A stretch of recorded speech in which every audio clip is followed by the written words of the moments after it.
श्रीगुरुभ्यो नमः हरिः ओम् अत्युद्रिक्तविदोष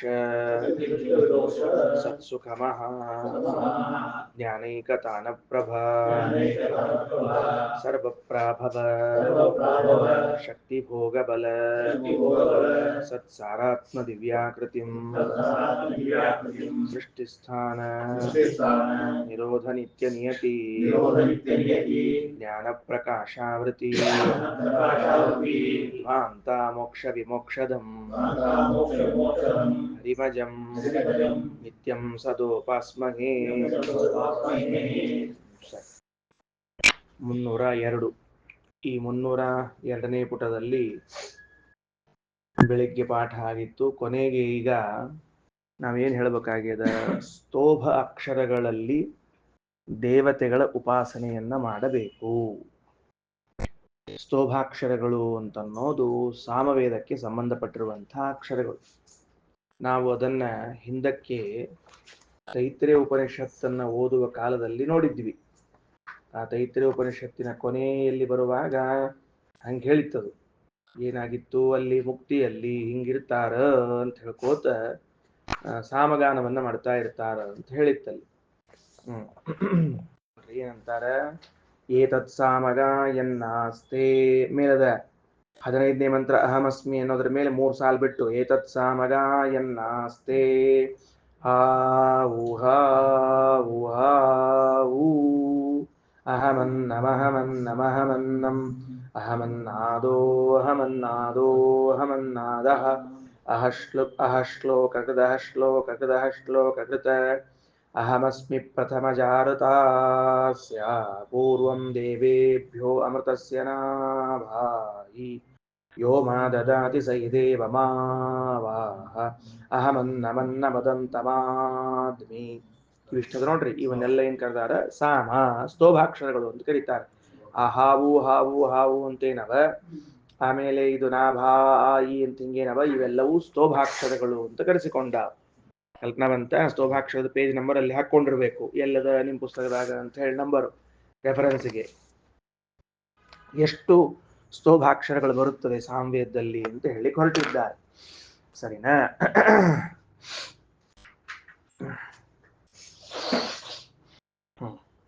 ಒಂದೊಂದೇ ಹೇಳಿರ್ತೀನಿ ನೋಡ್ರಿ.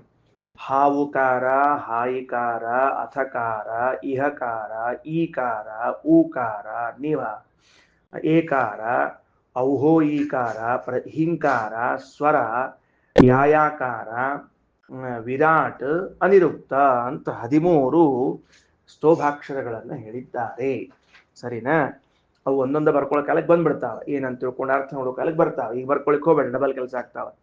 ಅಂದ್ರೆ ಒಂದು ಸ್ತೋಭಾಕ್ಷರ ಅದಕ್ಕೊಬ್ಬ ದೇವತಾ ಹೇಳ್ಬಿಡ್ತೀನಿ, 2 ಜೊತೆಗೆ ಬರ್ಕೊಳ್ಳುವಂತ್ರಿ. ಸಾಮವೇದದಲ್ಲಿ ಹಾವುಕಾರ, ಹಾಯಿಕಾರ, ಅಥಕಾರ, ಇಹಕಾರ, ಈಕಾರ, ಊಕಾರ, ಏಕಾರ, ಔಹೋ ಈಕಾರ, ಹಿಂಕಾರ, ಸ್ವರ, ಯಾಯ, ಆಮೇಲೆ ವಿರಾಟ್, ಅನಿರುಕ್ತ ಅಂತ 13 ಅವ. ಈ 13 ಸ್ತೋಭಾಕ್ಷರಗಳಲ್ಲಿ ಇರುವಂತಹ ದೇವತೆಗಳನ್ನ ಚಿಂತನೆ ಮಾಡ್ರಿ ಅಂತ ತಿಳಿದುಕೊಂಡು ಹೇಳ್ತಾ ಇದ್ದಾರೆ. ಬಹಳ ಸುಂದರವಾದದ್ದು. ಸ್ತೋಭ ಅಕ್ಷರಗಳಲ್ಲೂ ದೇವತೆಗಳನ್ನ ಚಿಂತನೆ ಮಾಡಲಿಕ್ಕೆ ಶ್ರೀಮದಾಚಾರ್ಯರು ಪ್ರಮಾಣ ಒದಗಿಸಿಕೊಟ್ಟಾರ. ಮಾಹಾತ್ಮ್ಯ ಎಂಬುವಂತಹ ಗ್ರಂಥದಲ್ಲಿ ಇದ್ದದ್ದು ಅಂತ ತಿಳಿದುಕೊಂಡು ಸರಿ ವಾಕ್ಯ ಓದ್ಕೊಂಡು ಹೋಗೋಣಂತ. ಯಾರು 13 ಸ್ತೋಭಾಕ್ಷರಗಳು, ಅದರಲ್ಲಿ ಹಾವುಕಾರಕ್ಕೆ ಯಾರು ಅಂದ್ರೆ ಅಯಂ ವಾವಲೋಕಃ ಹಾವುಕಾರಃ. ಈ ಧರಾದೇವಿನಿದ್ದಾಳ, ಅವಳೇ ಹಾವು ಎನ್ನುವ ಸ್ತೋಭಾಕ್ಷರಕ್ಕೆ ಪ್ರತಿಪಾದ್ಯಳಾಗಿದ್ದಾಳೆ. ಪುಸ್ತಕ ಬರ್ಕೋಬೇಕು. ಏನಂತ, ಹಾವು ಈಸ್ ಈಕ್ವಲ್ ಟು ಪೃಥಿವಿ ಅಂತ ಬರ್ಕೋಬೇಕು. ಪುಸ್ತಕದಲ್ಲಿ ನೋಟ್ನಲ್ಲಿ ಏನ್ ಬರ್ಕೋಬೇಕು ಅಂದ್ರೆ ಸ್ತೋಭಾಕ್ಷರಗಳು ಹಾಗೂ ದೇವತೆಗಳು ಅಂತ ಹೆಡ್ಡಿಂಗ್ ಬರ್ಕೊಳ್ರಿ. ಬರ್ಕೊಳ್ರಿ. ಸ್ತೋಭಾಕ್ಷರಗಳು ಹಾಗೂ ಅದರ ದೇವತೆಗಳು. ಹಾವು ಎನ್ನುವಂತಹ ಸ್ತೋಭಾಕ್ಷರಕ್ಕೆ ಪೃಥ್ವಿ ದೇವಿ, ಧರಾದೇವಿ. ಇನ್ನ ಹಾಯಿ ಎನ್ನುವಂತಹ ಸ್ತೋಭಾಕ್ಷರಕ್ಕೆ ಮುಖ್ಯ ಪ್ರಾಣ ಹಾಯಿ. ಸಣ್ಣದು ಹಾಯಿ ಅಂದ್ರೆ ಆಯಿ, ಆಯಿಯೂ ಅಲ್ಲ, ಎರಲವಯಿ ಒಳಗೆ ಹಾಯಿ. ಹಾಯಿಕಾರಕ್ಕೆ ವಾಯುದೇವರು. ಇನ್ನ ಅಥ ಎಂಬೋ ಸಾಮಕ್ಕ ಚಂದ್ರ. ಇಹ ಎಂಬೋ ಸಾಮಕ್ಕ ವಿಷ್ಣು ಹಡಬಡ ಬರ್ಕೋಬೇಕು. ಅಥಕ್ಕ ಚಂದ್ರ, ನಾ ಹೇಳಿದ್ ಬರ್ಕೋಬೇಕು, ನೀವು ನೋಡ್ಕೋತ ಕೊಡ್ಬಾರ್ದಲ್ಲಿ. ಅಥ ಚಂದ್ರ ಇಹ ವಿಷ್ಣು. ಈ ದೊಡ್ಡ ಈ ಈಶ್ವರನ್ ಈ ಬರೆದು ಅಗ್ನಿ ಅಂತ ಬರಿಬೇಕು. ಊ ಬರೆದು ಸೂರ್ಯನ್ ಬರಿಬೇಕು. ದೊಡ್ಡ ಈಶ್ವರ. ಸರಿ ಆಯ್ತಾ? ಮುಂದೆ ಎ ಬರೆದು ಇಂದ್ರ ಅಂತ ಬರಿಬೇಕು.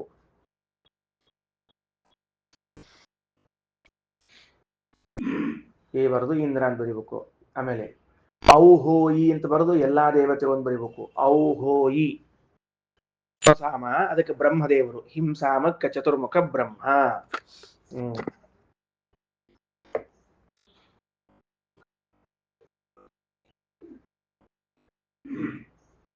ಆಯ್ತಾ? ಇನ್ನ ಸ್ವರ, ಅದಕ್ಕೆ ಮುಖ್ಯ ಪ್ರಾಣದೇವರು. ಮತ್ತ ಸ್ವರ ಅಂತ ಒಂದದ, ಅದಕ್ಕೆ ಮುಖ್ಯ ಪ್ರಾಣದೇವರು.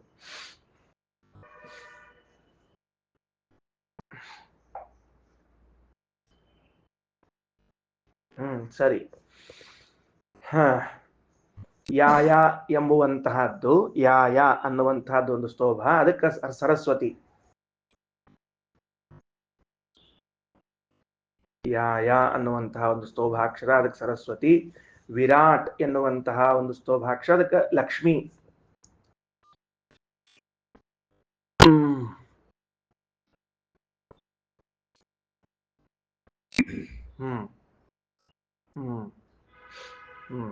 ಆಯ್ತಾ? ವಿರಾಟ್ ಅಂತ ಆಯ್ತು. ಕೊನೆಗೆ ಹುಪ್ ಅಂತ ಬರ್ಕೊಂಡು ಪರಮಾತ್ಮ ಅಂತ ಬರ್ಕೋಬೇಕು. ಹುಪ್ ಅನ್ನುವಂತಹ ಒಂದು ಸ್ತೋಭ, ಅದಕ್ಕೆ ಹುಪ್ ಅಂತ ತಿಳ್ಕೊಂಡು ಬರೆದು ಅದಕ್ಕೆ ಪರಮಾತ್ಮ ಅಂತ ಹೇಳ್ಬೇಕು.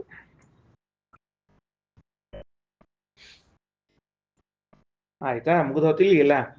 Okay, right. ಅದನ್ನ ಆಗೋಯ್ತು, ಕೆಲಸ ಮುಗಿದೋತು ನಮ್ಗೀಗ. ನೋಡ್ರಿ, ಅಯಂ ಬಾವಲೋಕ ಮಂತ್ರ, ಇದು ಮಂತ್ರ ಓದಿ ಅರ್ಥ ಹೇಳ್ಬಿಡ್ತೀನಿ, ಮುಗಿದೋತ್ ಕೆಲಸ. ಅಯಂ ಬಾವಲೋಕೋ ಹಾವುಕಾರ ವಾಯುರ್ಹಾಯಿಕಾರ. ಅಲ್ಲೆಲ್ಲಿ ಕಾಮ ಹಾಕೋದ್ ಬಂದ್ಬಿಡ್ರಿ, ದಂಡಕ ಹಾಕೊಡ್ರಿ ಚಂದ, ಇಲ್ಲ ಗೊತ್ತಾಗಿಲ್ಲ. ಅಯಂ ಬಾವಲೋಕೋ ಹಾವುಕಾರ ಹಾಕೊಂಡ್ರ. ವಾಯುರ್ಹಾಯಿಕಾರ ಚಂದ್ರಮ ಅಥಕಾರ. ಆತ್ಮ ಇಹಕಾರ ಅಗ್ನಿರೀಕಾರ. ಆದಿತ್ಯ ಊಕಾರ. ಸರಿ ಆಯ್ತಾ? ನಿವಹ ಏಕಾರ. ವಿಶ್ವೇ ದೇವ ಔಹಿಕಾರ. ಪ್ರಜಾಪತಿರ್ಹಿಂಕಾರ. ಪ್ರಾಣೋ ಸ್ವರ. ಅನ್ನಂ ಯಾಯ ವಾಗ್ವಿರಾಟ್. ಅನಿರುಕ್ತಸ್ತ್ರಯೋದಶ ಸ್ತೋಭ ಸಂಚರೋ ತ್ರಯೋದಶ ಸ್ತೋಭ. ಅನಿರುದ್ಧ ತ್ರಯೋದಶ ಸ್ತೋಭ ಸಂಚರೋ ಹುಪ್ಕಾರ.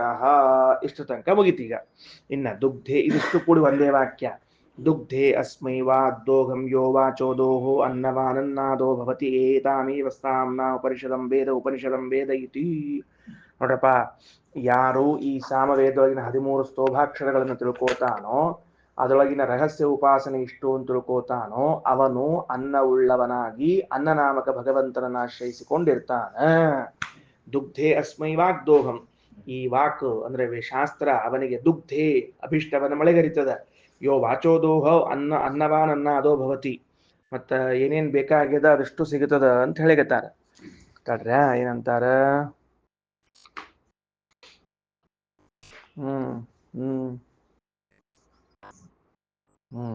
ಸರಿ. ಎಲ್ಲ ಫಲವೂ ಸಿಗುತ್ತದೆ ಅಂತ ಹೇಳಿದ್ರು. ಅನ್ನವಾನ್ ಅನ್ನಾದೋ ಭವತಿ, ಅನ್ನ ಉಳ್ಳವನಾಗ್ತಾನ, ಪರಮಾತ್ಮ ಉಳ್ಳವನಾಗ್ತಾನ.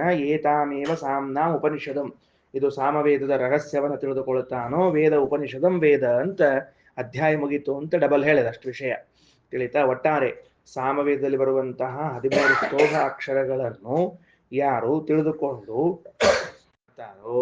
ಅವರಿಗೆ ಭಗವಂತನು ಅನ್ನವನ್ನು ನೀಡುತ್ತಾನ. ತಾನು ಸ್ವತಃ ಅನ್ನ ಅಂತ ಕರೆಸಿಕೊಂಡು ರಕ್ಷಣೆಗೆ ನಿಂತಿರ. ಅದಕ್ಕೆ ಅನ್ನವಾನನಾದೋ ಭವತಿ ಅಂತ ಇಷ್ಟು ತಿಳಿಸಿದ್ದಾರೆ. ಸರಿ, ಈಗ 303ನೇ ಪೇಜ್ ತಗೊಳ್ರಿ. ಆ 303ನೇ ಪೇಜ್ನಲ್ಲಿ ಈಗ ಯಾಕ ಹಾವುಕಾರ ಅಂಬೋದಕ್ಕೆ ಪೃಥ್ವಿ ಅಂತ ಬರೆದ್ವಿ, ಹಾಯಿಕಾರ ಅಂಬೋದಕ್ಕೆ ಯಾಕೆ ವಾಯುದೇವರು ಅಂತ ಬರೆದ್ವಿ ಅನ್ನೋದಕ್ಕೆ ರೀಸನ್ ಕೊಡ್ಲಿಕ್ಕೆ ಶುರು ಮಾಡ್ತಾರೆ ಈಗ. ಅರ್ಥ ಆಯ್ತಾ? ಒಂದೊಂದಕ್ಕೆ ಸುಮ್ಮನೆ ಏನೋ ಈ ಸ್ತೋಭ ಬಂತು ಅದಕ್ಕೊಬ್ಬ ಹೆಸರು ಹೇಳ್ಬೇಕ್ರಿ, ಅದೊಂದು ಬಂತು ಅದಕ್ಕೆ ಹೆಸರು ಹೇಳಿದ್ವಿ ಅಂತ ಹಿಂಗಲ್ಲ. ಅದಕ್ಕೆ ಕರೆಸಿಕೊಳ್ಳಿಕ್ಕೆ ಅದೇನ್ ಕಾರಣ? ಹಾವು ಅನ್ನುವಂತಹ ಸ್ತೋಭಾಕ್ಷರಕ್ಕೆ ಧರಾದೇವಿಯೇ ಕರೆಸಿಕೊಳ್ಳಬೇಕು ಅನ್ನೋದಕ್ಕೆ ಏನು ಕಾರಣ ಅಂತ ಕೇಳಿಗತ್ತಾರ. ಗೊತ್ತಾಯ್ತಾ? ಏನು ಕಾರಣ ಅಂತ ಕೇಳಿಗತ್ತಾರ, ಅದನ್ನು ತಿಳಿಸ್ತಾರೆ ಈಗ. ಹೂಯತೆ ಅತ್ರ ಅಗ್ನಿಹೋತ್ರಾದಿ ಹಾವುಕಾರಸ್ತ್ವಿಯಂ ತತಃ. ನೋಡ್ರಿ ಎಷ್ಟು ಸ್ವಾರಸ್ಯದ ಅಂತಂದ್ರೆ, ಎಲ್ಲಿ ನಾವು ಅಗ್ನಿಹೋತ್ರಾದಿ ಕೆಲಸಗಳನ್ನ ಮಾಡ್ತೀವೋ ಅಂದ್ರೆ ಭೂಮಿಯಲ್ಲಿ ಅಗ್ನಿಹೋತ್ರವೇ ಮೊದಲಾದ ಹೋಮಗಳನ್ನು ಮಾಡ್ತೀವಿ, ಆದ್ದರಿಂದ ಆ ಭೂಮಿಗೆ ಅಭಿಮಾನಿಯಾದ ಧನಾದೇವಿ ಹಾವು ಅಂತ ಕರೆಸ್ಕೊಳ್ತಾಳ. ಹೂಯತೆ ಅತ್ರ ಇತಿ ಹಾವು ಅಂತ ನಿರ್ವಚನ. ಅದು ತಿಳಿತಾ ಆಚಾರ್ಯ ನೋಡ್ರಿ, ಹೂಯತೆ ಅತ್ರ ಇತಿ ಹಾವು. ಅದನ್ನ ಏನಂತ ಕರೆದಪ್ಪ, ಯಾಕದನ್ನ ಹಾವುಕಾರ ಅಂತ ಕರಿತೀವಿ ಅಂದ್ರೆ, ಇಲ್ಲೇ ನಾವೆಲ್ಲ ಹೋಮ ಹವನ ಮಾಡಬೇಕಾದದ್ದು. ತಿಳಿತಾ, ಭೂಮಿ ಮೇಲೆ ಮಾಡಬೇಕು, ಆಕಾಶ ಮಾಡ್ಲಿಕ್ಕೆ ಬರುದಿಲ್ಲ. ಅದಕ್ಕೆ ಲಗ್ನ ವಿಮಾನ ಮಾಡ್ಕೋಬಾರ್ದು ಅಂತ ಹೇಳ್ದಷ್ಟ, ಮತ್ತೇನಿಲ್ಲ.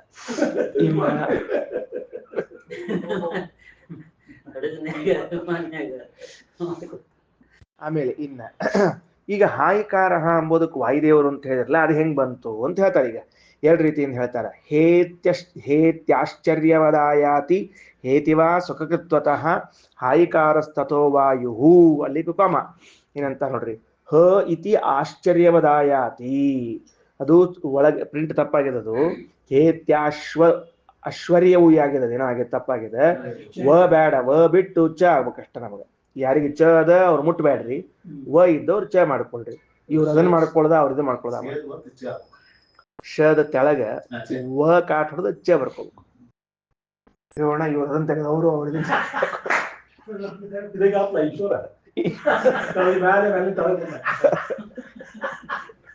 ಈಶ್ವರ ಪಾರ ಮಾಡಪ್ಪ. ಹಾಯಿಕಾರ ಅಂತ ವಾಯುದೇವ್ರ ಹೆಸರು. ಯಾಕೆ ವಾಯುದೇವ್ರಿಗೆ ಹಾಯಿಕಾರ ಅಂತಂತಾರ ಅಂದ್ರೆ, ಹ ಅನ್ನೋ ಶಬ್ದಕ್ಕೆ ಆಶ್ಚರ್ಯ, ಆಯಿ ಅಂದ್ರೆ ಬರುವುದು, ಹಾಯಿ ಅಂದ್ರೆ ಅತ್ಯಂತ ಆಶ್ಚರ್ಯಕರವಾಗಿ ಬರ್ತಾರಾದ್ರಿಂದ ವಾಯುದೇವರಿಗೆ ಹಾಯಿಕಾರ ಅಂತ ಕರೀತಾರೆ. ಹೆಂಗ್ ಬರ್ತಾರ, ಎಲ್ಲಿ ಬರ್ತಾರ ಏನೂ ಗೊತ್ತಾಗೋದಿಲ್ಲ. ಆದ್ರಿಂದ ಅವಾಗೇನ್ ಕರೆದಾರ, ಹಾಯಿಕಾರ, ಹಾಯಿ ಅಂತ ಕರೆದಾರ. ಭೂದೇವಿ ಹಾವು ಆದ್ರೆ ವಾಯುದೇವರು ಹಾಯಿ ಅಂತ ಕರ್ಸ್ಕೋತಾರ. ಒಂದ್ ರೀತಿಯಿಂದ. ಎರಡನೇ ರೀತಿಯಿಂದ ನಿರ್ವಚನ ಮಾಡ್ತಾರೆ, ಏನಂತ, ಹಾಯಿಕಾರ ಹೇತಿವಾ ಸುಖಕೃತ್ವತಃ ಹಾಯಿಕಾರ. ಹ ಅನ್ನೋ ಶಬ್ದಕ್ಕೆ ಸುಖ ಅಂತದ, ಆಯಿ ಅಂದ್ರೆ ಉಂಟು ಮಾಡ್ತಾರಾದ್ರಿಂದ ವಾಯುದೇವರಿಗೆ ಹಾಯಿ ಅಂತ ಕರೀತಾರೆ. ಎರಡರ್ಥ ನೋಟ್ಸ್ ತಗೊಂಡಿರಿ ಬೇರೆ ಕಡೆಗೆ ಒಂಚೂರು. ಹಾಯಿ is equal to Vayudevaru. Number 1 ಆಶ್ಚರ್ಯಕರವಾಗಿ ಬರ್ತಾರೆ. ನಂಬರ್ 2 ಸುಖ ಉಂಟು ಮಾಡ್ತಾರ. ಆದ್ದರಿಂದ ವಾಯುದೇವರಿಗೆ ಹಾಯಿ ಅಂತ ಕರೀತಾರ, ಅಥವಾ ಹಾಯಿಕಾರ ಅಂತ ಕರೀತಾರ. ಹಾಯಿ ಇಸ್ ಈಕ್ವಲ್ ಟು ಅಥವಾ ಹಾಯಿಕಾರ ಇಸ್ ಈಕ್ವಲ್ ಟು ವಾಯು. ನಂಬರ್ 1 ಆಶ್ಚರ್ಯಕರವಾಗಿ ಬರ್ತಾರ. ನಂಬರ್ 2 ಸುಖ ಉಂಟು ಮಾಡುತ್ತಾರೆ. ಆದ್ದರಿಂದ ವಾಯುದೇವರು ಹಾಯಿಕಾರ ಎಂಬ ಸ್ತೋಭಾಕ್ಷರ ಪ್ರತಿಪಾದ್ಯರು. ವಾಯುದೇವರಿಗೆ ಹಾಯಿಕಾರ ಅನ್ನುವಂತಹ ಒಂದು ಅಪರೂಪದ ಹೆಸರದ ಅಂತ ಕಲ್ಪನಾ ಬರ್ಲಿಕ್ಕತ್ತದೆ. ಅದು ಸಾಮವೇದವನ್ನ ಹೇಳುವಾಗ ಒಂದು ಸ್ತೋಭಾಕ್ಷರ ಪ್ರತಿಪಾದ್ಯರಾಗಿದ್ದಾರೆ ಅಂತೂ ಒಂದು ಸ್ವಾರಸ್ಯ. ಆಶ್ಚರ್ಯಕರವಾಗಿ ಬರ್ತಾರೆ, ಸುಖ ಉಂಟು ಮಾಡ್ತಾರೆ, ಆದ್ದರಿಂದ ವಾಯುದೇವರನ್ನ ಹಾಯಿಕಾರ ಅಂತ ಕರೀತಾರೆ. ಹೌದು ಹೌದು ಹೌದು ಹೌದು ಹೌದು, ಸರಿ. ಅದು ಮುಂದೆ ಬರ್ರಿ ನೆಕ್ಸ್ಟ್. ಆಮೇಲೆ ಯಾರಿದ್ದಾರಪ್ಪ ಅಂತ ಕೇಳಿದ್ರೆ, ಮುಂದಿನವರು ಯಾರಪ್ಪ ಅದಕ್ಕಂತಾರ, ಅಥೇತ್ಯುಕ್ತಂ ಅನಂತರಂ ಆನಂತರ್ಯಾತ್ ಪ್ರಕಾಶಸ್ಯ ಸೂರ್ಯ ಚಂದ್ರಸ್ತಥೇರಿತಃ. ತಿಳಿತಾ, ಅಥ ಅಂತದ. ಅಥ ಅಂತ ಅನ್ನೋ ಶಬ್ದಕ್ಕೆ ಚಂದ್ರ ಅಂತ ಹೇಳಿದ್ವಿ ನಾವೀಗ, ಬರ್ಕೊಂಡಿದ್ರಲ್ಲೋ. ಅದ ಯಾಕೆ ಅಥ ಅನ್ನೋ ಇದಕ್ಕ ಸ್ತೋಭಾಕ್ಷರಕ್ಕೆ ಚಂದ್ರ ಆಗ್ಬೇಕು ಅಂದ್ರೆ, ಇಷ್ಟು ಸೈಂಟಿಫಿಕ್ ರೀಸನ್ ಕೊಡ್ತಾರ ಆಚಾರ್ಯರು, ಬಹಳ ಚಂದದ್ರಿ. ಪ್ರಾಯಶಃ ಕಲ್ಪನಾ ಬರೋದಿಲ್ಲ ನಮಗೇನಂತಾರ ಅಂದ್ರೆ, ಅಥ ಅಂದ್ರೆ ಅನಂತರ ಅಂತ ಅರ್ಥ. ಅಥ ಅಂದ್ರೆ ಅನಂತರ ಅಂದ್ರೆ ಏನು ಅಂದ್ರೆ, ಚಂದ್ರನ ಪ್ರಕಾಶ ಸೂರ್ಯನ ಪ್ರಕಾಶದ ಅನಂತರ. ಇಷ್ಟೇ ವಿಷಯ, ಬೇರೆ ಏನಿಲ್ಲ. ಚಂದ್ರನ ಪ್ರಕಾಶವು ಸೂರ್ಯನ ಪ್ರಕಾಶದ ಅನಂತರ, ಆದ್ದರಿಂದ ಅಥ. ಹೌದೋ ಇಲ್ಲ? ಮತ್ತೆ ಇವತ್ತು ಹಂಗ ಅದಿಲ್ಲ ಮತ್ತೆ ಸೈನ್ಸ್ ಸರಿ ಹೇಳ್ಯಾರ. ಮತ್ತ ಅದಕ್ಕೆ ಸೂರ್ಯನ ಪ್ರಕಾಶವೇ ಚಂದ್ರನ ಮೂಲಕ ಬರ್ತಾ ಇದರಿಂದ ಚಂದ್ರ ಅಥ ಅಂತ ಕರೀತಾನ. ನಿಮ್ ವಿಜ್ಞಾನ ಹಿಂಗ ಹಿಂಗ್ ಬಿದ್ದು ಹಿಂಗ್ ಬರ್ತಂತ ಹೇಳ್ತಾರ. ನೋಡ್ರಿ, ಇವತ್ತು ಎಷ್ಟು ವರ್ಷದಿಂದ ಹೇಳ್ಯಾರ ಆಚಾರ್ಯ ಇದನ್ನ? 12ನೇ ಶತಮಾನದಾಗ ಆಚಾರ್ಯರು ಸ್ಪಷ್ಟ ಬರೀತಾರೆ, ಅಥೇತ್ಯನಂತರಂ ಆನಂತರ್ಯಾತ್ ಪ್ರಕಾಶಸ್ಯ ಸೂರ್ಯ ಚಂದ್ರಸ್ತಥೇರಿತಃ. ಗೊತ್ತಾಯ್ತಾ? ಸೂರ್ಯನಿಂದ ಬೆಳಕು ಬಂದು ಚಂದ್ರನಿಗೆ ಮುಟ್ಟಿ ಆಮೇಲೆ ಬರ್ಬೇಕಾದ್ರಿಂದ ಅದು ಚಂದ್ರ ಏನ್ ಕರೀತಾನ, ಅಥ ಅಂತ ಕರೆಸಿಕೊಳ್ತಾನ. ಆಮೇಲೆ ಅಥ ಅಂದ್ರೆ ಆಮೇಲೆ ಯಾವ ಮೇಲೆ ಅಂದ್ರೆ, ಸೂರ್ಯನ ಬೆಳಕು ಬಂದ ಮೇಲೆ ಬೆಳಕು ಬರುವುದು. ಅದಕ್ಕೆ ಸಾಮವೇದದಲ್ಲಿ ಅಥ ಎಂಬ ಸ್ತೋಭಾಕ್ಷರದಿಂದ ಚಂದ್ರನ ಕರೀತಾರೆ. ಎಲ್ಲಿ ಸಾಮವೇದದ ಮೂಲೆಯಲ್ಲಿದ್ದ ಅಥ ಸ್ತೋಭಾಕ್ಷರ ಏನು, ಅದರೊಳಗೆ ಚಂದ್ರನ ಪ್ರಕಾಶ ಸೂರ್ಯನ ರಿಫ್ಲೆಕ್ಟ್ ಆಗಿ ಬರ್ತದೆ ಅಂತ ಹೇಳುವುದೇನು, ಏನು ಮುಗೀತು ಅಂತ ಅರ್ಥ. ನಾವೆಲ್ಲ ಬಹಳ ಹಿಂದಿದ್ದೀವಿ ಅಂತ ತಿಳ್ಕೊಬೇಕು ಅದನ್ನು. ನೋಡು ಯಾವ ವಸ್ತುಗಳು ಇಲ್ಲದೆ ಇದ್ರು ಸಿಕ್ ಇಷ್ಟ ಚಂದ ಹೇಳ್ಯಾರ. ಏನಂತಾರೆ, ಅಥೇತ್ಯುಕ್ತಂ ಅನಂತರಂ ಆನಂತರ್ಯಾತ್ ಪ್ರಕಾಶಸ್ಯ ಸೂರ್ಯ ಚಂದ್ರ ತಥೇರಿತಃ. ಸೂರ್ಯ ಚಂದ್ರ ಏನೋ ಆಗಿದೆಲ್ಲದು, ಸೂರ್ಯಾತ್ ಚಂದ್ರಸ್ತಥೇರಿತಃ ತಪ್ಪಾಗಿದೆ ನೋಡಿ ಪ್ರಿಂಟ್. ಅದಕ್ಕೆ ಚ ಮೇಲೆ ಚ ಹೊತ್ತು ಬರ್ಬೇಕು. ಇನ್ನೊಂದು ಆನಂದ ಅವ್ರ ನಮ್ಮ ಪುಸ್ತಕದಾಗ ಚ ಮರ್ಕೊಳ್ರಿ. ಸೂರ್ಯಾತ್ ಚಂದ್ರ ಅಂತ ಆಗ್ಬೇಕದು. ಸೂರ್ಯಾತ್ ಪ್ಲಸ್ ಚಂದ್ರ, ಸೂರ್ಯಾತ್ ಚಂದ್ರ ಸ್ಥತೇರಿತ ಅಂತ ಸರಿ ಹೋಗ್ತದೆ. ಸೂರ್ಯಾತ್ ಸೂರ್ಯನಿಂದ ಚಂದ್ರನಿಗೆ ಪ್ರಕಾಶ ಬರ್ತದ ಅಂತ, ಸರಿನಾ? ಆಮೇಲೆ ನೆಕ್ಸ್ಟ್ ಮುಂದಿಂದು ಇಹ ಅಂತ ಒಂದು ಸಾಮ. ಅದು ಯಾರಪ್ಪ ಅಂತ ಕೇಳಿದರೆ ವಿಷ್ಣು ಅಂತ ಕರೆದಿದ್ದೇವೆ. ಯಾಕ? ಸರ್ವ ಸಾಮೀಪ್ಯತೋ ವಿಷ್ಣುರಿಹೇತಿ ಕಥಿತ ಸದಾ. ಎಲ್ಲರಿಗೂ ಅತ್ಯಂತ ಸಮೀಪದಲ್ಲಿದ್ದಾನಾದ್ರಿಂದ ದೇವರಿಗೆ ಇಹ ಅಂತ ಕರೀತಾರೆ. ಮುಂದ ಇಂಧನಾದ್ ಅಗ್ನಿರೀಕಾರ. ಇಂಧನಾತ್ ಅಂದ್ರ ಅಗ್ನಿ ಪ್ರಜ್ವಲಿಸಿಕೊಂಡಿರ್ತಾನಾದ್ರಿಂದಾಗಿ ಅವನಿಗೆ ಈ ಅಂತ ಕರೀತಾರೆ. ಇಂಧನ ನೋಡ್ರಿ, ಅದು ಧಾತು ಇದಿ ದೀಪ್ತವು ಅನ್ನೋದಾಗ್ಲಿ ಇಂಧಿ ದೀಪ್ತವು ಅನ್ನೋ ಧಾತುವಿನಿಂದ ಈ ಅಂತ ಹುಡ್ತದೆ. ಅಗ್ನಿ ಹೆಂಗಿರ್ತಾನ? ಜ್ವಲಿಸ್ಕೊಂಡಿರ್ತಾನ, ಅದನ್ನೇ ಪ್ರಜ್ವಲಿಸಿಕೊಂಡಿರೋದ್ರಿಂದ ಈ ಅಂತ ಕರ್ಕೊಂಡಾನ. ಇನ್ನ ಊಕಾರ ಸೂರ್ಯ ಉಷ್ಠಿತ. ಉಷ್ಠಿತ ಅಂದ್ರೆ ಉಷ್ಣವನ್ನುಂಟು ಮಾಡ್ತಾನಾದ್ರಿಂದ ಸೂರ್ಯನಿಗೆ ಊ ಅಂತ ಕರೀತಾರೆ. ಇವೆಲ್ಲ ಅಬ್ರಿವೇಶನ್, ಒಂದೊಂದು ಅಕ್ಷರಗಳನ್ನ ಇಡೀ ಮಾಡಿ ಮುಗಿಸ್ಬಿಡ್ತಾರ ಅವ್ರು. ಕಲ್ಪನಾ ಬರ್ಲಿಕ್ಕತ್ತದಲ್ಲ. ಇಂಧನಾದ್ ಅಗ್ನಿರೀಕಾರ, ಜ್ವಲಿಸ್ತಾ ಇದರಿಂದ ಅಗ್ನಿ ಈಕಾರ, ಉಷ್ಣವನ್ನುಂಟು ಮಾಡ್ತಾ ಇರೋ ಸೂರ್ಯ ಉಕಾರ ಅಂತ ಅರ್ಥ. ಇನ್ನ ಮುಂದೆ ನಿತರಾಮಾಹ್ವಯತ್ತೇನ ಮಿತೀಂದ್ರೋ ನಿಹವ ಸ್ಮೃತಃ. ಇನ್ನ ನೀಹವ ಅಂತ ಕರೆಯಲ್ಪಟ್ಟಾರೆ. ಅದು ಯಾವುದಕ್ಕೆ? ಇಂದ್ರ ಹೇಳಿ, ಹೌದಾ? ಅದೇ ಏನೇ ಸರಿ ಅದ, ಅದನ್ನೇ ಹೇಳ್ತಾರೆ ಈಗ. ಏತಿ ತೇಕಾರ ಏವಾಸೌ ತನಕ ಹೋಗ್ಬೇಕಲ್ ತನಕ. ನಿತರಾಮ್ ಆಹ್ವಯಂತೇನ ಮಿತೀಂದ್ರೋ ನಿಹವ ಸ್ಮೃತಃ ಏತಿ ಇತ್ತೇಕಾರ ಏವಾಸೌ. ಏನಾಗ್ಯದ, ಬಹಳ ಯಜ್ಞಕ್ಕೆ ಅವ್ನು ಕರೀತಾರಂತ. ಯಾರನ್ನ? ಇಂದ್ರದೇವರನ್ನ. ಅವ್ರನ್ನ ಬಿಟ್ಟು ಒಂದ್ ಯಜ್ಞ ಮಾಡ್ಲಿಕ್ಕೆ ಬರೋದಿಲ್ರಿ. ಹಿಂಗಾಗಿ ಪ್ರತಿ ಯಜ್ಞಕ್ಕೂ ಕರೆಯೋದು. ಅವರು ಎಲ್ಲಾ ಕಾರ್ಯಕ್ರಮಕ್ಕೂ ಹೋಗೋದು ಬರೋದು ಆದದ್ರಿಂದಲೇನೆ ಅವರು ಎ ಅನ್ನುವಂತಹ ಸ್ತೋಭಾಕ್ಷರಕ್ಕೆ ಪ್ರತಿಪಾದ್ಯರಾಗಿದ್ದಾರೆ. ಎ ಅಂತ ಯಾಕೆ ಬರ್ತದೆ ಅಂದ್ರೆ, ಇಣ್ ಗತೌ ಅನ್ನುವಂತಹ ಧಾತುವಿನಿಂದ ಏತಿ ಇತಿ ಎ ಅಂದ್ರೆ ಪ್ರತಿ ಬಾರಿ ಹೋಗೋದು ಬರೋದಿದ್ದಕ್ಕ ಏ ಅನ್ನುವಂತಹ ಸ್ತೋಭಾಕ್ಷರಕ್ಕೆ ಅವರು ಪ್ರತಿಪಾದ್ಯರಾಗಿದ್ದಾರೆ. ಗೊತ್ತಾಯ್ತಿಲ್ಲೋ?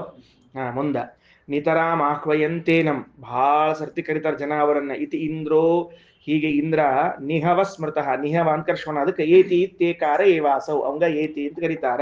ಏತಿ ಅಂದ್ರೆ ಏತಿ ಪ್ರೀತಿ ಅಲ್ಲ, ಮತ್ತ ಅದೇ ಹೋಗೋದು ಬರೋದು ಅಂತ ಅರ್ಥದೆ ಅಷ್ಟೇ ಅಲ್ಲಿ.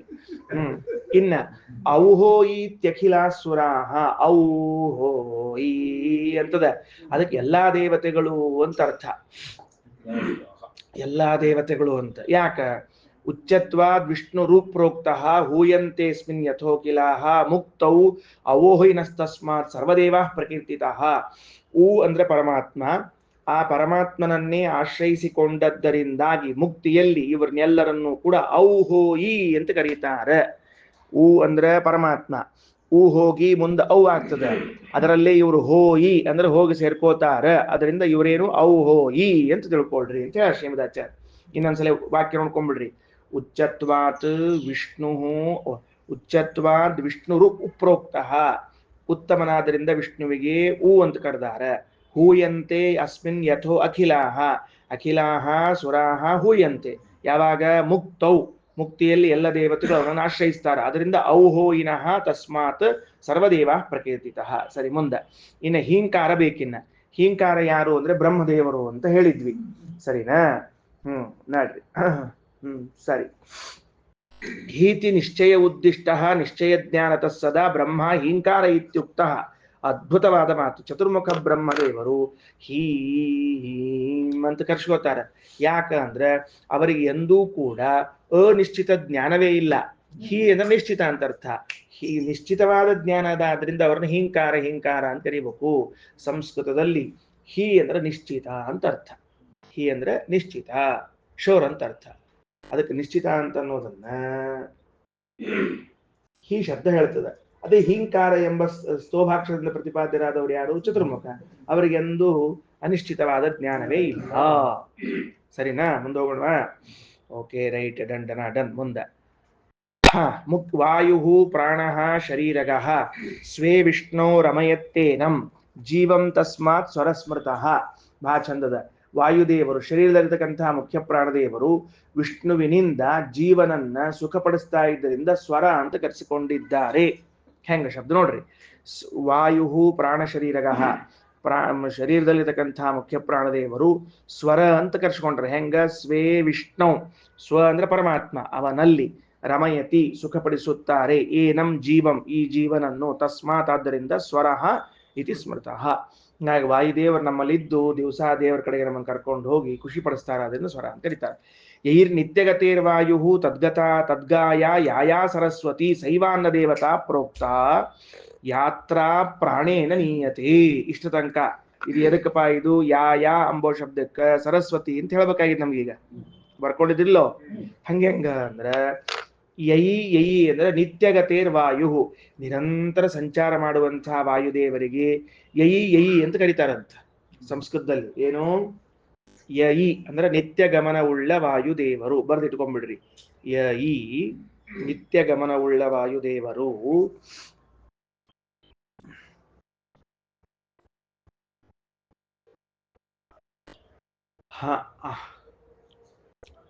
ಅವರ ಆಶ್ರಯದಲ್ಲಿ ಇದ್ದುದರಿಂದ ಸರಸ್ವತಿ ಯಾ ಅಂತ ಕರ್ಸ್ಕೋತಾಳ.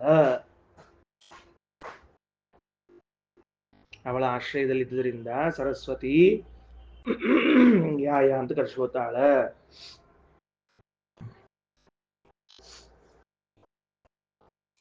ಮುಂದೆ ಶೈವ ಅನ್ನದೇವತಾ ಪ್ರೋಕ್ತ, ಅವಳೇ ಅನ್ನದ ದೇವತೆಯಾಗಿದ್ದಾಳೆ. ಯಾಕ ಅಂದ್ರೆ ಯಾ ಅತ್ರ ಪ್ರಾಣೇನ ನೀಯತೆ, ಅತ್ರ ಜಗತ್ ಸಂಹಾರಕರಾದ ಪ್ರಾಣದೇವರಿಂದ ನೀಯತೆ ಪ್ರೇರ್ಯತೆ ಇತಿ ಅನ್ನಂ, ಜಗತ್ತಿಗೆ ಪ್ರೇರಕರಾದ ವಾಯುದೇವರಿಂದ ಪ್ರೇರಿಸಲ್ಪಡ್ತಾಳಾದ್ರಿಂದ ಸರಸ್ವತಿ ಅನ್ನ ಅಂತ ಕರ್ಸ್ಕೋತಾಳ.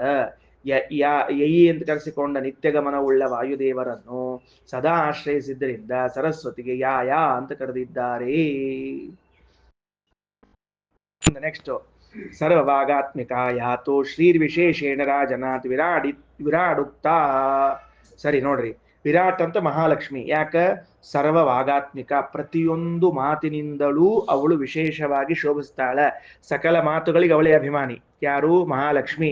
ಅದರಿಂದ ವಿಶೇಷವಾಗಿ ರಾಟ್ ರಾಜತೆ ಶೋಭಿಸುತ್ತಾಳ. ಅದರಿಂದ ವಿರಾಟ್. ಎಲ್ಲಾ ಮಾತುಗಳಿಂದಲೂ ಅವಳೇ. ಪ್ರತಿಯೊಬ್ಬರು ಯಾರೇ ಮಾತಾಡಿದ್ರು ಅಕ್ಕಿನೇ ಮಾತಾಡಿಸ್ಬೇಕಾದ್ರಿಂದ ವಿರಾಟ್ ಅಂತ ಕರೆದಿದ್ದಾರೆ. ಸರ್ವಭಾಗಾತ್ಮಿಕ ಯಾತು ಶ್ರೀರ್ ವಿಶೇಷೇಣ ರಾಜನಾಥ್ ವಿರಾಡುಕ್ತ. ಇನ್ನು ನಿರುಕ್ತಸ್ತು ವ್ಯಾಪ್ತೋ ನಾರಾಯಣೋ ಯಹ ನ ವಿರಾಡುಕ್ತ ನಿರುಕ್ತಸ್ತು, ಅದು ಅನಿರುಕ್ತಸ್ತು ಆಗ್ಬೇಕದು, ತಪ್ಪಾಗಿದೆ. ಅಂದ್ರೆ ಜೊತೆ ಬರ್ಬೇಕದು, ದೂರ ಇಟ್ಟಾರದನ್ನ. ವಿರಾಡುಕ್ತ ನಿರುಕ್ತಸ್ತು, ಅನಿರುಕ್ತ ಅಂತ ಪರಮಾತ್ಮನಿಗೆ ಹೆಸರು. ಯಾಕ? ವ್ಯಾಪ್ತನಾದ ನಾರಾಯಣ ಯಾರು? ಆಹೂತ ಏವ ಪಾತಿ ಇತಿ ಹ್ಯುಪ್ಕಾರ ಇತಿ ಕೀರ್ತಿತಃ. ನಾವು ಕರೆದ ಕೂಡಲೇ ಬಂದು ನಮ್ಮನ್ನು ರಕ್ಷಣೆ ಮಾಡ್ತಾನೆ, ಅದರಿಂದ ದೇವರಿಗೆ ಹುಪ್ಕಾರ ಅಂತ ಕರೀತಾರೆ. ಹುಪ್ಕಾರ ಅಂತ ಹೇಳಿ ಒಂದು ಸ್ತೋಭಾಕ್ಷರ. ನಾವು ಕರೆದ ಕೂಡಲೇ ಬಂದು ರಕ್ಷಿಸುವ ನಾರಾಯಣನು ಹುಪ್ಕಾರ ನೆನೆಸಿದ್ದಾನೆ. ತಪ್ಪಾಗೆ ಪುಷ್ಕಾರದು ಹುಪ್ಕಾರದು ನಂಬರ್ ಚೇಂಜ್ ಆಗ್ಯಾವ ಚಸ್ಮಾದ್ದು ಗುರುಗಳ. ಆಹೂತ ಏವ ಪಾತಿ ಇತಿ ಹುಪ್ಕಾರ ಇತಿ ಕೀರ್ತಿತಃ. ಹುವಿತ್ಯಾಕ್ರಿಯತೆ ಯಸ್ಮಾತ್ ಹುಪ್ಕಾರಸ್ತು ಜನಾರ್ದನಃ ಅನಿರುಕ್ತಸ್ತು ಅವಾಚ್ಯತ್ವಾತ್ ಪರಮಃ ಪುರುಷೋ ಹರಿ. ಅನಿರುಕ್ತ ಅಂತ ಕರೆದಾರ ಪರಮಾತ್ಮನಿಗೆ. ಯಾಕ ಅಂದ್ರೆ ಅವಾಚ್ಯತ್ವಾತ್. ಎಷ್ಟು ಶಬ್ದಗಳಿಂದ ಹೇಳಿ ಮುಗಿಸ್ತೀಪ ನೀನವನ್ನ? ಪರಮಃ ಪುರುಷೋ ಹರಿ ಇತಿ ಮಹಾತ್ಮೆ. ಇಷ್ಟು ಮಹಾತ್ಮ ಗ್ರಂಥದಲ್ಲಿ ಹೇಳಲಾಗಿದೆ. ಸಂಚರ ಅಂತ ಶಬ್ದ ಬಂದದ. ಸಮ್ಯಕ್ ಚರತಿ ಇತಿ ಸಯೇವ ಸಂಚರ, ಚೆನ್ನಾಗಿ ಸಂಚಾರ ಮಾಡ್ತಾನಾದ್ರಿಂದ ಅವರನ್ನೇ ಸಂಚರ ಎಂದು ಕರೆಯುತ್ತಾರೆ. ಇತಿ ಶ್ರೀಮದಾನಂದ ತೀರ್ಥ ಭಗವತ್ಪಾದಾಚಾರ್ಯ ವಿರಚಿತೆ ಶ್ರೀಮದ್ ಛಾಂದೋಗ್ಯೋಪನಿಷದ್ ಭಾಷ್ಯೆ ಪ್ರಥಮೋಧ್ಯಾಯ. ಅಥ ದ್ವಿತೀಯೋಧ್ಯಾಯ. ಇನ್ನು ದ್ವಿತೀಯೋಧ್ಯಾಯ ಪ್ರಾರಂಭ ಆಗ್ಲಿಕ್ಕತ್ತದ. ಈ ದ್ವಿತೀಯೋಧ್ಯಾಯದಲ್ಲಿ ಏನು 5 ಸಾಮ ಅಥವಾ 7 ಸಾಮ, ಆ 5 ಮತ್ತು 7 ಏನದ ಅಲ್ಲ, ಹಿಂಕಾರ, ಪ್ರಸ್ತಾವ, ಉದ್ಗೀತ, ಪ್ರತಿಹಾರ, ನಿಧನ ಅಂತ 5, ಆದಿ ಉಪದ್ರವ ಅಂತ 2, 7 ಸಾಮಗಳು. ಈ 7 ಸಾಮಗಳಲ್ಲಿ ಇದ್ದ ಭಗವದ್ ರೂಪಗಳು ಯಾವ್ದ್ಯಾವುದು ಮತ್ತು ಈ 5 ಸಾಮಗಳನ್ನ ಎಲ್ಲಿ, ಅವೆರಡು ಸಾಮಗಳನ್ನು ಎಲ್ಲಿ ಉಪಾಸನೆ ಮಾಡಬೇಕು. ಉದಾಹರಣೆ, ಮಳೆ ಬರ್ತಿದೆ ಅಂತ ಇಟ್ಕೊಳ್ರಿ. ಆ ಮಳೆಯಲ್ಲೂ ನಾವು 5 ಸಾಮಗಳಿಂದ ಪ್ರತಿಪಾದ್ಯವಾದ ಭಗವದ್ ರೂಪವನ್ನು ಉಪಾಸನೆ ಮಾಡಬೇಕು. ಮೇಲಿನ 5 ಲೋಕಗಳು, ಅಲ್ಲಿ ಭಗವಂತನ ಸಾಮದಲ್ಲಿದ್ದ ಭಗವದ್ ರೂಪಗಳ ಉಪಾಸನೆಯನ್ನು ಮಾಡಬೇಕು. ಅದಾದ ಮೇಲೆ ನೀರಿನಲ್ಲಿ ಉಪಾಸನೆ ಮಾಡಬೇಕು. ಋತುಗಳು 6 ಋತು ಆಕ್ಚುಲಿ 6 ಋತು ಇದ್ರು ಸಹಿತ 5 ಋತುಗಳನ್ನು ಮಾಡಿಕೊಂಡು 5 ಋತುಗಳಲ್ಲಿ ಈ 5 ಸಾಮಗಳು, ಹೀಂಕಾರ ಸಾಮ, ಪ್ರಸ್ತಾವ, ಉದ್ಗೀತ, ಪ್ರತಿಹಾರ, ನಿಧನ ಎಂಬ ಸಾಮಗಳಿಂದ ಪ್ರತಿಪಾದ್ಯವಾದ ಭಗವದ್ ರೂಪಗಳ ಉಪಾಸನೆಯನ್ನು ಮಾಡಬೇಕು. ಬಹಳ ಚಂದದ ಈ 2ನೇ ಅಧ್ಯಾಯ ದೊಡ್ಡ ವಿಷಯದದು. ಆಮೇಲೆ ಪಶುಗಳಲ್ಲಿ ಅಂದ್ರೆ ನೋಡ್ರಿ, ಆಡಿನೊಳಗೆ ಯಾವ ಸಾಮ ಪ್ರತಿಪಾದ್ಯನಾದ ಭಗವಂತನ ಇದ್ದಾನ, ಆಕಳೊಳಗೆ ಯಾವ ಇದ್ದಾನ, ಮನುಷ್ಯನೊಳಗೆ ಯಾವ ಇದ್ದಾನ, ಹಿಂಗೆ ಎಲ್ಲದರಲ್ಲೂ ಉಪಾಸನೆ ಮಾಡ್ಲಿಕ್ಕೆ ಅವಕಾಶವನ್ನು ಕೊಡ್ತಾ ಇದ್ದಾರೆ.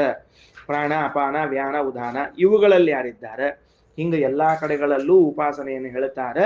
ಅದು ಇನ್ನು ಮುಂದೆ ಪ್ರಾರಂಭ ಆಗ್ಲಿಕ್ಕತ್ತದ.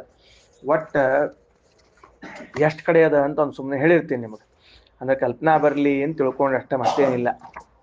ಆಯ್ತಾ? ನೋಡ್ರಿ, ಲೋಕಗಳಲ್ಲಿ, ಮಳೆಯಲ್ಲಿ, ನೀರಿನಲ್ಲಿ, ಋತುಗಳಲ್ಲಿ, ಪಶುಗಳಲ್ಲಿ, ಇಂದ್ರಿಯಗಳಲ್ಲಿ, ಇದಾದ ಮೇಲೆ ವಾಕ್ಯಗಳಲ್ಲಿ, ಆದಿತ್ಯನಲ್ಲಿ, ಇವಿಷ್ಟು ಕಡೆಗಳಲ್ಲಿ ನಾವು ಸಾಮವನ್ನು ಪ್ರತಿಪಾದನೆ ಮಾಡ್ತೀವಿ ಅಂತ ಪ್ರತಿಜ್ಞೆ ಯಾವುದು?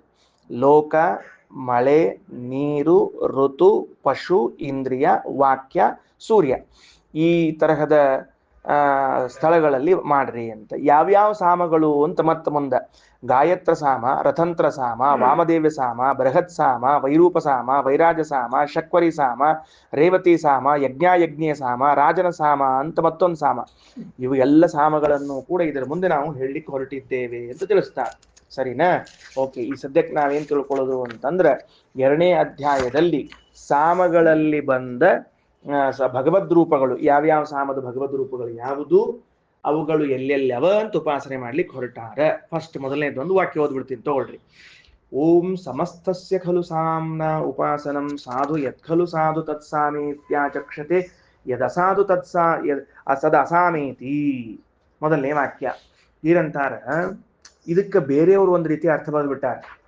ಇದಕ್ಕೆ ಪಾಪ ಅಂದ್ರೆ ಅವರಿಗೆ ಕಲ್ಪನಾ ಬಂದಿಲ್ಲ ಏನ್ ಹೇಳ್ಬೇಕು ಅಂತ ಹೇಳಿ, ಹಂಗ ಅವಸರದಾಗ ಹೇಳ್ಬಿಟ್ಟಿರ್ತಾರೆ. ಕೆಲವು ಹಂಗ ಅವಸರದಾಗ ಯಾವ್ದೋ ಭಾಗವತ್ ಶ್ಲೋಕ ಹೇಳಿ ಯಾವ್ದೋ ಅರ್ಥ ಹೇಳಿ ಹೋಗಿರ್ತಾರಲ್ಲ ಆಚಾರ, ಹಂಗಿದ್ದಂಗೆ ಹೇಳ್ಯಾವ ಒಂದಿಷ್ಟು. ಸಮಸ್ತಸ್ಯ ಖಲು ಸಾಮ್ನಃ ಉಪಾಸನಂ ಸಾಧು. ಇದಕ್ಕ ಬೇರೆಯವ್ರು ಬರೆದ ಅರ್ಥ ಏನು ಅಂದ್ರೆ, ಸರಿಯಾಗಿ ಸಾಮವನ್ನ ಪಠಿಸುವುದು, ಹೇಳುವುದು ಒಳ್ಳೆಯದು, ಇಷ್ಟ ಹೇಳ್ಯಾರ ಅವ್ರು. ಅವ್ರ ಅರ್ಥ ಏನ್ ಮಾಡ್ಬಿಟ್ಟಾರ ಅಂದ್ರೆ, ಸಮಸ್ತಸ್ಯ ಖಲು ಸಾಮ್ನಃ ಉಪಾಸನಂ ಸಾಧು. ಅದ್ರೊಳಗೆ ಏನೇನ್ ಸ್ತೋಭಾಕ್ಷರಗಳವ, ಎಲ್ಲೆಲ್ಲಿ ಮತ್ತ ಹ್ರಸ್ವ ದೀರ್ಘ ಪ್ಲುತಗಳವ, ಅವುಗಳನ್ನೆಲ್ಲ ಕೂಡಿಸಿ ಹೇಳುವುದು ಬಹಳ ಚಲೋ. ಬಿಡಬಾರ್ದು, ಯಾವುದು ಒಂದನ್ನು ಬಿಡಬಾರ್ದು. ಹಂಗ ಹೇಳೋದು ಚಲೋ ಅಂತ ಅರ್ಥ ಮಾಡಿ ಮುಂದೆ ಹೊರಟು ಬಿಟ್ಟಾರ.